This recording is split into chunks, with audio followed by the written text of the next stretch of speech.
আসসালামু আলাইকুম। আশা করি সবাই ভালো আছেন। আজকের ভিডিওতে থাকছে ভোলাগঞ্জ সাদা পাথরের কিছু সুন্দর মুহূর্তের সব দৃশ্য, তাই ধৈর্য সহকারে পুরো ভিডিওটি দেখবেন। হোটেল থেকে বের হয়ে আমরা একটা সিএনজি ভাড়া করি। সিএনজি ভাড়াটা তুলনামূলকভাবে একটু বেশিই নিয়েছিল আমাদের থেকে। ভাড়া ছিল 1800 টাকা। আপনারা অবশ্যই দাম দর করে সিএনজিতে উঠবেন, না হলে বড় ধরনের স্ক্যামের শিকার হতে হবে। সিএনজিতে ওঠার পর আমরা ভোলাগঞ্জের উদ্দেশ্যে রওনা হই।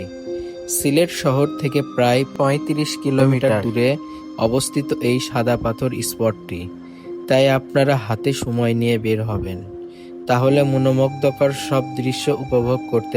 2 ঘন্টা 30 মিনিট যাত্রার পর আমরা ভোলাগঞ্জ সাদা পাথরে পৌঁছাই। এখানে পৌঁছানোর পর নৌকা ভাড়া করি। নৌকা ভাড়ার মূল্য ছিল 800 টাকা। নৌকাতে ওঠার পর চোখে পড়ল ভারত সীমান্তে থাকা বড় বড় পাহাড়গুলি। এ যেন আল্লাহর অপরূপ এক সৃষ্টি। এমন দৃশ্য উপভোগ করতে চলে আসুন এই সিলেট জেলার ভোলাগঞ্জে। চারদিকে সবুজ প্রকৃতি আর পাহাড়, আর মাঝখান দিয়ে বয়ে আসে হিমশীতল ঠান্ডা পানি। এই পানিগুলো মূলত ভারত এর হিমালয় পর্বত থেকে আসে।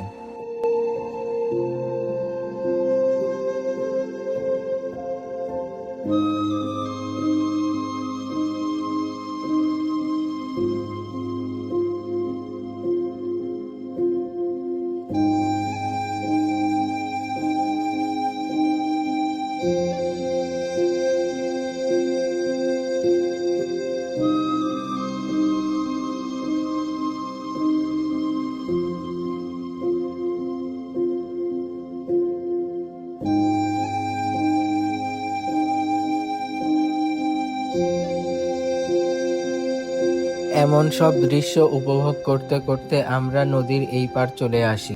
নৌকা থেকে নেমে আমরা সাদা পাথরের উদ্দেশ্যে রওনা হই। হেঁটে গেলে 1 কিলোমিটারের দূরত্ব অতিক্রম করতে হবে। নৌকা থেকে নামার পর অবশ্যই আপনারা মাঝিদের নাম্বার নিয়ে নেবেন, তা না হলে ভোগান্তিতে পড়তে হবে। যতদূর চোখ যায় দুই দিকে কেবল সাদা পাথর, মাঝখানে স্বচ্ছ নীল জল আর পাহাড়ের মেঘের আলিঙ্গন। এ যেন অপরূপ এক স্বর্গরাজ্য। সব মিলিয়ে অদ্ভুত এক সৌন্দর্যের ক্যানভাস। বলা হচ্ছে সিলেটের কোম্পানীগঞ্জ উপজেলার ভোলাগঞ্জ সাদা পাথর পর্যটন কেন্দ্রের কথা। ভোলাগঞ্জ 0 পয়েন্টের উপরে উঁচু পাহাড়ে ঘেরা সবুজের মায়াজাল। সেখান থেকে নেমে আসা ঝর্ণার অশান্ত শীতল পানির অস্থির বেগে বয়ে চলা। গন্তব্য ধলাই নদীর বুক। প্রকৃতি যেন নিজ হাতে সাজিয়েছে। স্বচ্ছ নীল জল আর পাহাড়ের সবুজে মিলেমিশে একাকার।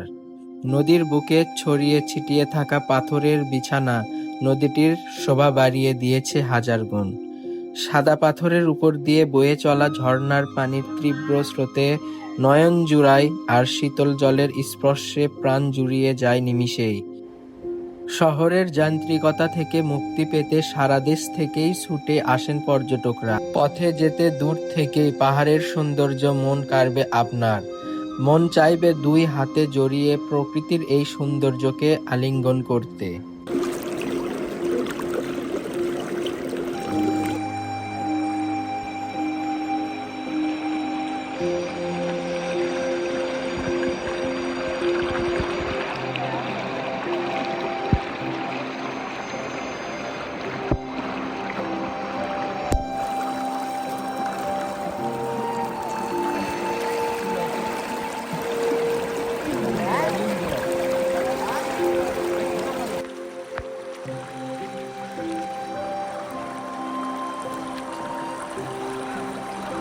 এমন সব দৃশ্য উপভোগ করতে করতে কখন যে সময়টা পেরিয়ে গেল বুঝতেই পারলাম না।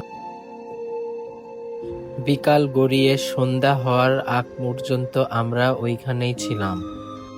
মোটামুটি সব পর্যটকরা সেখান থেকে চলে গিয়েছিল। বেশ কিছু পর্যটকরা ছিল। গোধূলির এই শেষ লগ্নে এসে আমরা প্রকৃতিকে বিদায় দিয়ে নিজ গন্তব্য সিলেট শহরের উদ্দেশ্যে রওনা হলাম। আজকের ভিডিওটি এই পর্যন্তই। পরবর্তী ভিডিওতে জাফলং ভ্রমণের কিছু দৃশ্য শেয়ার করব। ভিডিওটি ভালো লাগলে অবশ্যই লাইক, কমেন্ট, শেয়ার করে দিবেন।